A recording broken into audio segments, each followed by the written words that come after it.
교제 기간은 3년 7개월. 와, 엄청나게 오랫동안 만나셨네요. 상대는 24살 대학생이고 알바생으로 만났어요. 대시는 제가 했고 상대방도 저한테 호감이 있었으나 사귀기 전 술 먹고 자게 된 이유로 상대방이 저를 밀어내더라고요. 제가 그래서 여러분들 항상 이야기해 드리지만은 사귀기 전에 잠자리 웬만하면 하지 마라. 이 얘기 굉장히 많이 하지 않습니까? 사귀고 나면 하지 왜 굳이 사귀기 전에 꼭 잠자리를 하게 돼서 남자들이 밀어내게 만들지를 말아야 돼요. 이게 싫어서 밀어낸다기보다는 어느 정도 단계를 밟아 나가야 되는데 단계를 밟아 나가지 않고 사귀게 되면요. 구매자의 후회라고 쉽게 얘기해서 마트에 갔을 때 세일한다고 지금 당장 사지 않으면 후회하실 겁니다 해가지고 나도 모르게 손에 짚고 나오게 된 거야. 근데 알고 보니까 내가 별로 필요 없는 물건일 수도 있다라는 생각이 들었거든. 내가 필요 없는데 순간적으로 이걸 집은 건가? 라는 생각이 들어서 다시 환불을 하게 되는 일이 일어나는 거예요. 실제로 그게 필요한 물건이었을 수도 있는데 내가 단순히 그 상술에 놀아난 건가? 라는 생각 때문에 이것도 잘못된 합리화죠. 자기가 정말 필요한 물건일 수도 있는데 그런 방식으로 사다 보니까 내가 괜히 필요하지도 않은 물건을 감정적으로 사게 됐나? 라고 생각을 해서 후회하게 되는 행동을 하는 거예요. 이걸 전문용어로 바이어스 리그렛, 구매자의 후회라고 생각하시면 되겠습니다. 사람들은 모든 것을 다 마음의 문제라고 해석을 하시는데 마음의 문제 아니고요. 누구나 그런 바이어스 리그렛을 느낍니다. 인간은 상황에 맞게 판단을 하는 건데 어떤 상황을 만드느냐가 되게 중요하고 어떻게 합리화를 하느냐가 되게 중요하다는 거죠. 그래도 제가 계속 대시해서 사귀게 되었습니다. 그 후로 1년 4개월에서 5개월은 제가 거의 을 입장이었어요. 상대방이 좀 못했어요. 잦은 술자리와 항상 친구와 가족, 본인 일이 1순위였고 우리 지금 여행 중님은 거기에다가 되게 서운함을 많이 토로하고 많이 싸우기도 했다고 합니다. 술자리가 거의 일주일에 한 3-4번을 매주 가졌다고 해요. 그래서 제가 술자리를 좀 줄여달라라고 얘기를 했는데 나중에는 거짓말을 하고 술자리를 가지더라고요. 그래서 이제 우리 지금 여행 중님이 이렇게 얘기를 했대요. 너는 도대체 친구가 중요하냐 내가 중요하냐 라고 물어봤더니 비슷한 것 같다라는 이야기를 듣고 헤어지자라고 했던 적도 있었다고 합니다. 근데 이제 여기에서 이런 것도 잘못된 합리화를 시키는 건데 제가 보기엔 상황적으로 보면요. 일주일에 3-4번을 매일 술자리를 가지다가 술자리를 줄여달라고 여자친구가 요구를 하니까 그 남자가 거짓말을 하고 술자리를 가졌다라고 한다는 거는 무슨 얘기냐면 이 행동 자체만 해석을 해보면 이 남자는 술은 먹고 싶은데 너랑은 관계를 유지하고 싶어. 그래서 거짓말을 한 거다. 이렇게 해석하는 게 100%라고 보시면 되거든요. 근데 여기에서 왜 너는 누가 중요하냐? 술이 중요하냐? 내가 중요하냐? 이런 식으로 합리화를 요구하니까 그 상대방 입장에서는 이렇게 생각할 수도 있죠. 내가 이 여자한테 거짓말을 하고까지 술자리를 가는 거 보면 내가 술에 미친놈인가 보다. 이렇게 합리화를 할 수도 있잖아요. 그러니까 왜 이런 식으로 물어보시는 게 잘못된 합리화를 시키는 겁니다. 예를 들면 저였으면 이렇게 얘기를 할 것 같아요. 나한테 거짓말까지 하고 술자리를 간 거 보니까 나랑은 관계를 유지하고 싶으면서 술자리도 가고 싶고 그래서 갈등을 한 것 같은데 너 충분히 앞으로도 줄일 수 있을 거다. 난 너 믿겠다 이렇게 얘기하면 걔도 시간이 점점 지나면서 줄일 수도 있겠죠. 근데 여러분이 옆에서 술이 먼저야 내가 먼저야 그러면은 당연히 그거에 대해서 혼란스럽게 생각을 하고 잘못된 합리화를 하게 만들 수도 있는 겁니다. 인간이 이렇게 간사해요. 간사하다기보다는 합리화가 엉망이에요. 이렇게 하게 되면 헤어지게 되는 거죠. 또 제가 그 친구 때문에 수술하게 되는 일이 있었는데 그때도 수술비 한 푼도 안 보태고 제가 다 내고 수술 과정 중에 제가 그 친구한테 속상해서 짜증은 많이 냈는데 네 그 짜증은 내가 왜 받아줘야 하냐 이렇게 얘기를 할 때도 있었대요. 제 생일 때도 케이크 하나 덜렁 들고 왔고 밥도 제 돈으로 부담했어요. 제가 보기엔 이 남자가 여자를 제대로 안 사귀어보고 잘 모르니까 겨우 남자가 나이가 24밖에 안 됐고요. 이게 3년 7개월을 만나셨으니까 21살이나 20살 때부터 만난 거 아니겠습니까? 당연히 이 남자가 연애를 뭘 한다고 얘가 실패도 해보고 연애에 대해서 어려움도 겪어봐야지 방법도 또 업그레이드 되고 그러잖아요. 예를 들어서 여러분들이 전쟁을 나갔는데 내가 항상 칼 한 자루만 가지고 있으면 모든 사람을 다 이겼었어. 그러면 여러분들이 칼을 갖다 업그레이드 시켜야겠습니까? 그런 생각을 안 할 거 아닙니까? 그러니까 이 남자도 마찬가지예요. 나는 몸뚱아리 하나 가지고 세상에 나갔는데 나를 좋아해 주는 여자도 있고 실패도 별로 없었어. 누군가 내가 나의 실패를 맛보고 뭔가 고민하게 되고 내 방식에 대해서 생각을 하게 만드는 여자도 없었어. 당연히 이런 식으로 행동하겠죠, 경험이 부족해서. 그러다가 상대가 군입대를 하게 되고 그때부터 저한테 미친 듯이 잘하더라고요.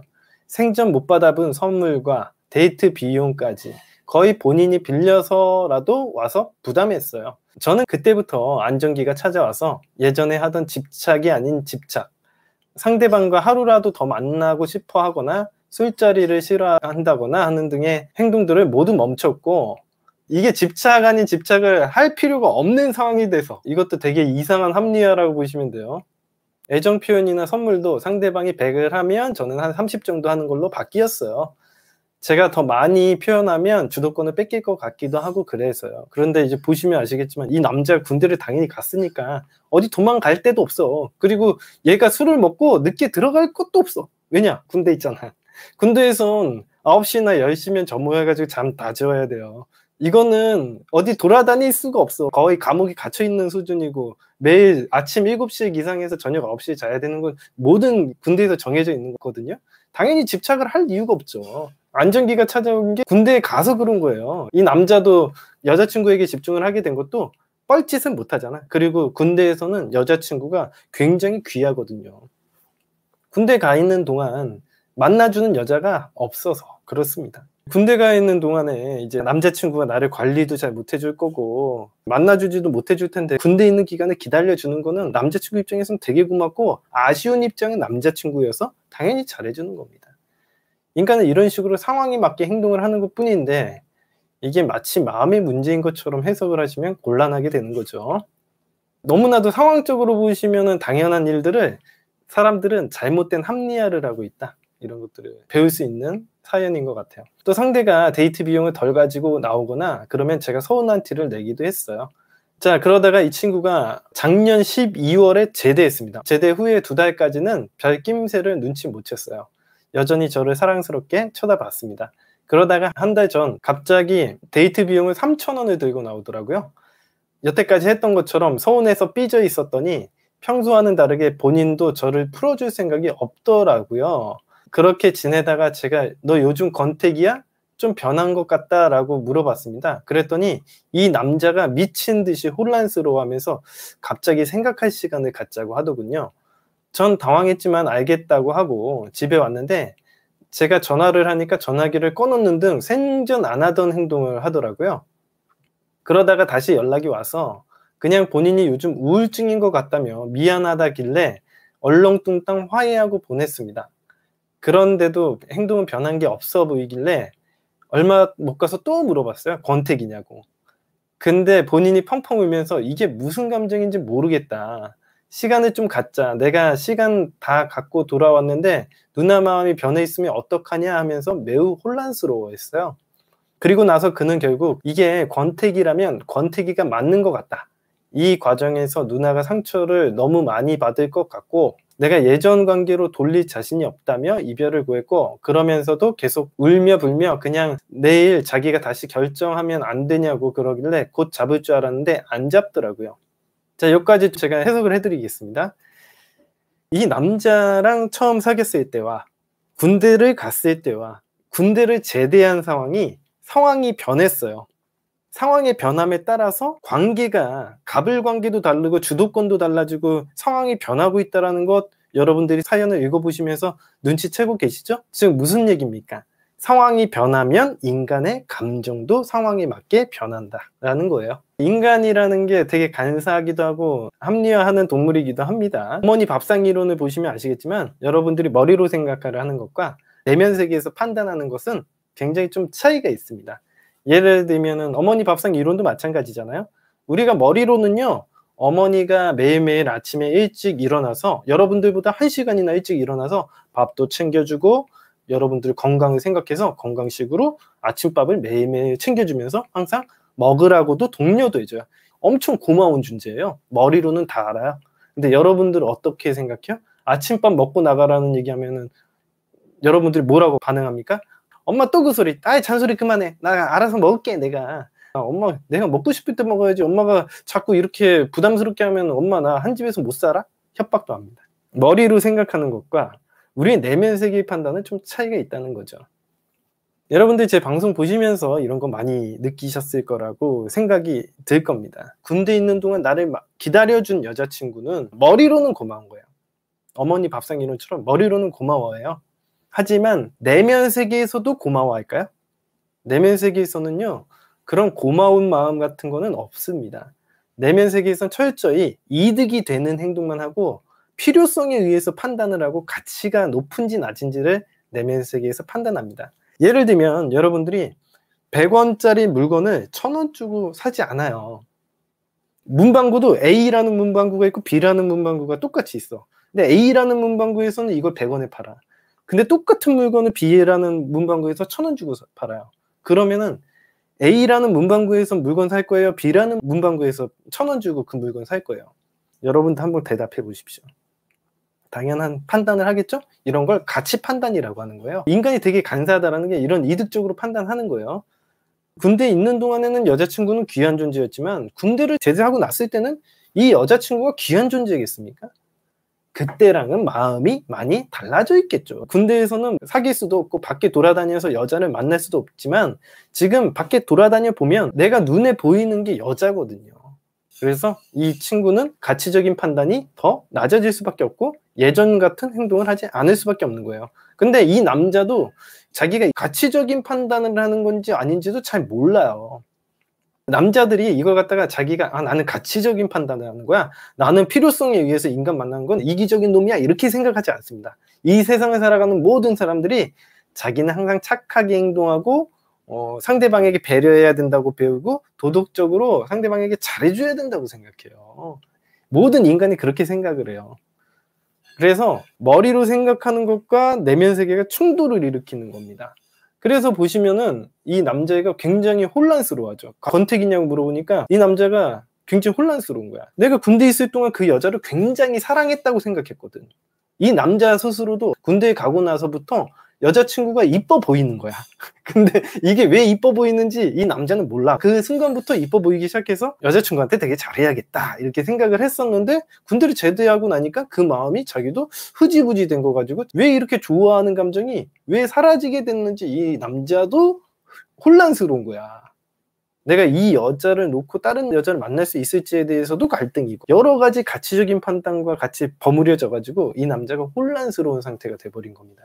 이제 상황적으로 봤을 때는 이 여자에 대한 태도가 달라지는 게 맞는데 이 상황 다 무시하고 마음의 문제로만 물어보고 권태기냐고 물어보니까 이 남자를 잘못된 합리화를 시키는 거죠. 권태기냐고 물어보니까 권태기라는 기준을 두고 이 남자가 권태기인지 아닌지만 판단을 하게 되잖아. 이게 프레임의 기법이기도 해요.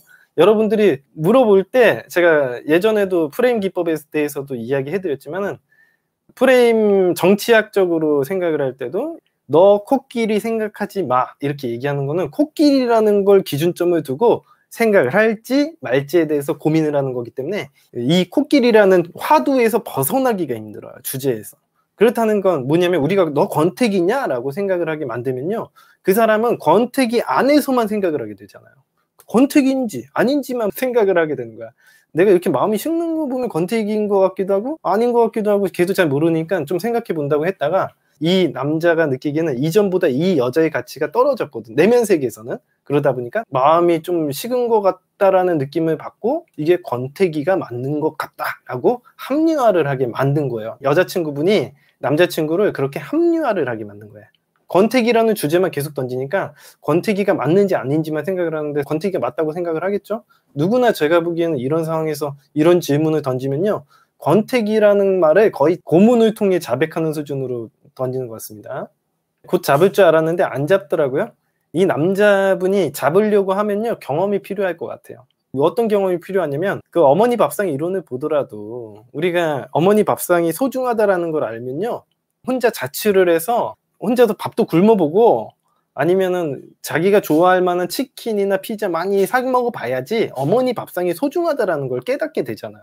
여러분들 상식적으로 생각해 보세요. 내가 어머니의 밥상에 대한 필요성을 느껴야지 어머니의 밥상이 소중하다고 느끼고 다시 돌아오게 되죠. 여기서 얘기한 것처럼 곧 잡을 줄 알았다고 생각하는데 제가 보기에는 그럴 수도 있겠지만 그렇지 않을 가능성도 높고요. 그리고 여태까지 합리화를 시켰던 방식이 잘못됐어요. 자꾸 권태기냐고 물어보니까 마음이 뜬 것처럼 느껴져 가지고 이 남자애도 다시 돌아오지 않는 겁니다. 내가 마음이 떴구나. 이렇게 합리화를 시켜버렸으니까. 여러분들 합리화라는 게 되게 중요한 겁니다. 이 남자는 다른 여자 만나보고 자기가 다른 여자를 꼬시기 쉽지 않다라는 걸 느껴봐야지 돌아오려고 생각을 할 거예요. 아니면 그런 시도를 하거나 생각을 해봤는데 플랜이 되게 복잡하고 내가 한 번도 안 해봐가지고 두려운 감정이 너무 크다면 사랑해주는 여자친구 있는데 그 여자친구한테 돌아가는 게 맞지라고 생각을 하게 합리화를 시킬 거예요. 내면 세계가. 그렇지 않는 이상은 절대 불가능하다고 보시면 됩니다. 그렇게 헤어지고 4일에서 5일 뒤에 제가 연락을 해서 좀 감정적인 모습을 많이 보였습니다. 어떻게 전역하고 나서 바로 그러냐. 이유라도 알려달라. 너는 참 무섭고 예의 없는 사람이다. 일단 내일 만나서 이야기하자. 이런 식으로요. 전 남친은 그 말에 정이 뚝 떨어졌는지 급격히 차가워졌고 저를 귀찮아했습니다. 어제 만났는데 대화를 나누던 중 알게 된 건 남친이 본인 스스로 변했다고 느낀 건 상병 말에서 병장 때부터였으며 감정을 정확히 느낀 거는 말출 때부터라고 하더라고요. 애정 표현을 해달라고 해도 잘 안 해주고 왜 누나는 선물을 받으려고만 하느냐는 등 그런 사소한 것들까지 성격에 안 맞는 것들이 하나하나 쌓여서 지친 거라고 하더군요. 원래 그렇지는 않아요. 제가 얘기했지만 되게 단순해요. 인간이 합리화하는 거는 여러분들이 3년 7개월간의 만남을 사연으로 보셨지만 상황이 변하면 인간의 감정도 같이 변하는 거 보여주셨죠? 이게 미루코가 얘기하는 이 어머니 밥상이 과학이라는 걸 보여주는 사례인 것 같습니다. 남자가 얘기한 것처럼 선물을 받으려고 하냐 이런 것들 헤어지려고 생각하니까 이것저것 합리화를 하느라고 끌어다녀서 그렇지 이런 것들이 큰 영향을 미쳤다고 볼 수는 없습니다. 제가 보기엔 가장 큰 문제는요 상황의 문제겠죠. 이 사람이 군대에 계속 있었으면 이런 문제는 없었을 텐데 군대에 나온다고 생각하거나 나오고 나서부터라던가 그때부터는 많이 태도가 달라졌겠죠. 태도가 달라지는 게 당연하다고 봅니다. 제가 생각하기엔. 그래서 제가 그럼 한 달이라도 서로 노력해 봐야지 이렇게 혼자 결정하고 통보하는 게 어딨냐고 했더니 이미 관계가 여기까지 왔는데 돌이킬 수 없고 서로에게만 상처 줄 것 같다며 정리하자고 단호하게 말하더라고요. 상황은 이미 다 벌어졌는데 우리 지금 여행 중님이 상황을 제대로 받아들이지 못하고 그냥 매달리고만 있으신 거예요. 상황을 인식을 못하고요. 대부분이 마음의 문제라고만 생각을 해요. 그래서 문제예요. 마음의 문제 아니었잖아요. 상황이 변할 때마다 마음이 바뀌는 걸 이게 마음의 문제라고 얘기할 수 있나요? 자, 그리고 말하는 도중 말하는 게 되게 귀찮아 보인다고 해야 하나? 탈진한 느낌이 났다고 했어요. 본인이 대화하면서도 힘들다는 말을 많이 했고요. 그래서 알겠다고 하고 집에 가는데 또 저를 불러세우더니 미안하다는 말을 꼭 하고 싶었는데 못했어. 그러면 누나가 더 우스워지잖아. 더 이상 제발 상처받지 않았으면 좋겠다. 행복해요 꼭 이러면서 휙 돌아가더라고요. 마지막에 왜 이런 얘기를 하신지 알아요? 얘가 최대한 좋은 인상을 심어주려고 이런저런 얘기를 많이 하죠? 왜 그런지 아세요? 이게 군대가 있을 때 이 여자에 대한 소중함을 조금이라도 알았거든. 소중하다라는 걸 알게 된 이유가 뭐냐면 군대 가기 전에는 이 남자가 완전 개념이 없었는데 군대 가서 학습한 게 뭐겠어요? 여자를 꼬시기가 쉽지 않을 것이라는 그런 느낌을 받았을 거예요. 지금은 자기가 이 누나 때문에 괜찮지만 다른 친구들 보면은 맨날 여자 없어가지고 군대에서 여동생 있냐? 누나 있냐? 그러면서 소개시켜달라고 그런 남자애들을 보면서 이 여자에 대한 소중함을 느꼈을 거 아니야. 그리고 얘가 지금 이걸 놓치고 나서 나중에 후회하지 않을 거라는 보장도 없거든. 그래서 이 남자가 최대한 좋은 인상을 보여주려고 이렇게 행동하는 겁니다. 생각해보니 남자친구가 평소에 저를 서운하지 않게 하기 위해서 본인의 감정을 숨기고 그럴 필요 없었는데 말을 안 하고 혼자서 싸우다가 일방적으로 폭발한 것 같아요. 라고 생각했는데 헷갈리네요. 전역 후 핑계가 필요했던 건지 아니면 제 행동에 지쳐서 떨어져 나간 건지 모르겠어요. 굳이 잘잘못을 따지자면 입대 전에는 그 친구가 심각하게 못했고 입대 후에는 제가 그 친구보다 못했던 것 같아요. 지금 여행 중님이 자기의 시선으로 이 세상을 바라보셔서 그런 거고요. 제가 사연을 읽고 해석해 드렸지만 상황이 변함에 따라서 여러분들의 가치가 상황에 따라서 변하고 있었던 것 같습니다. 군대가 있을 때는 이 남자에게 있어서 여자가 되게 소중한 존재였겠고 군대 제대 후에는 그럴 필요가 없어졌던 거예요. 자, 어떤 문제를 개선하고 해결하고 싶나요? 첫 번째 질문이 무슨 마음인지 궁금해요. 제 잘못으로 헤어지게 된 건지 아니면 병장병인지 헷갈려요. 자꾸 제가 그때 덜 짜증냈더라면, 덜 서운했더라면 결과가 달라졌을지 자책하게 됩니다. 그렇지 않고요. 예, 병장병이라고 생각하시는 게 맞습니다. 이거는 상황에 따른 결과물이라고 보시면 돼요. 다만 우리 지금 여행 중님은요, 좀 잘못된 행동들을 많이 해요. 제 유튜브 방송이나 미루크의 생존연애를 많이 보셨으면은 이제부터는 안 하실 거라고 생각이 들지만, 이제 잘못된 상황이나 부정적인 상황에서는 먹이를 던져주면 안 됩니다.